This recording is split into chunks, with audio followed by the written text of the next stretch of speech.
Donc déjà, dans un premier temps, on a pour tout n appartenant à une étoile, regardons un petit peu la gueule du truc. En fait, on a Vn, c'est n factoriel fois 1 sur n puissance n fois e de moins n plus 3n.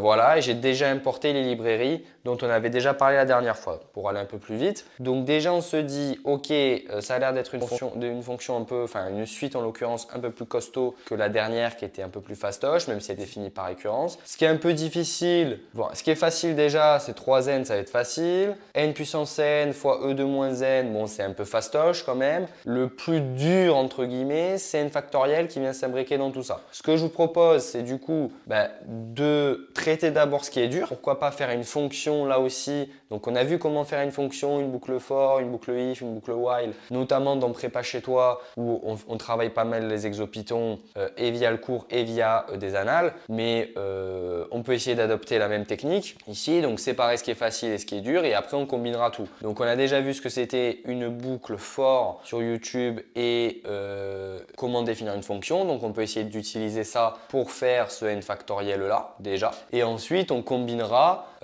cette fonction avec ça en affichant du coup, par exemple, les 50 premiers termes. Ok. Donc, voilà. Ce qui est important, c'est que au concours, vous allez soit compléter un script, soit essayer de comprendre un script. Quand on vous demande d'en faire un, en l'occurrence, là, c'est pas très dur, mais même quand c'est pas très dur, en call ou etc., montrez que vous êtes structuré, ok, et montrez donc que vous pouvez séparer ce qui est facile, ce qui est difficile et les traiter différemment pour ensuite les combiner. Voilà, ça vous aidera, ça permettra aussi à l'examinateur, à l'oral ou à l'écrit, de voir que vous êtes quelqu'un de structuré. Ok. Et puis, vous prenez problème par problème. Au moins, vous essayez de résolver petit à petit. Donc, on a déjà importé les librairies, en l'occurrence la classique NP et Matplotlib.